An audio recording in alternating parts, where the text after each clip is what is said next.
திருக்குறள் கதை. நரியும் கழுதையும். ஒரு நாள் ஒரு நரி காட்டுல பசியோட இருந்துச்சு. காட்டுல ஏதாவது மிருகம் இருந்தா அடிச்சு சாப்பிடலாம்னு எல்லா இடத்துலயும் தேடி பார்த்துச்சு. எவ்ளோ தேடியும் வேட்டையாடி சாப்பிடுறதுக்கு எந்த மிருகமும் கிடைக்கல. நரிக்கு கொஞ்ச நேரத்துக்கு அப்புறமா ஒரு கழுதை அதோட கண்ணுல பட்டுச்சு. அத வேட்டையாடி சாப்பிடலாம்னு நினைச்சப்ப அந்த கழுத நரிய பார்த்துடுச்சு. ரொம்ப பயந்து போன கழுத கொஞ்சம் யோசிக்க ஆரம்பிச்சுச்சு. அப்பதான் அதோட பலமே அதோட பின்னங்கால்கள் தான்னு ஞாபகம் வந்துச்சு. எப்படியாவது நரிய தன்னோட பின்பக்கத்துக்கு கொண்டு வந்துட்டா ஒரே ஏத்து ஏத்தி தப்பிச்சு போயிடலாம்னு முடிவு செஞ்சுச்சு.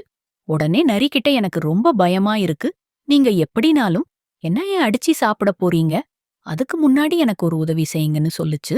ஒரு நிமிஷம் யோசிச்ச நரி கழுதையோட வால் பக்கத்துல வந்து ரேகை எதுவும் தெரியுதான்னு பார்த்துச்சு. அதுதான் சரியான நேரம்னு நினைச்ச கழுத ஒரே ஏத்து ஏத்துச்சு.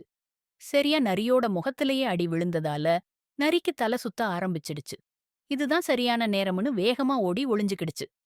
கழுதை இதத்தான் திருவள்ளுவர் வினைவலியும் தன்வலியும் மாற்றான், வலியும் துணைவலியும் தூக்கிச் செயல் அப்படின்னு எழுதியிருக்காரு.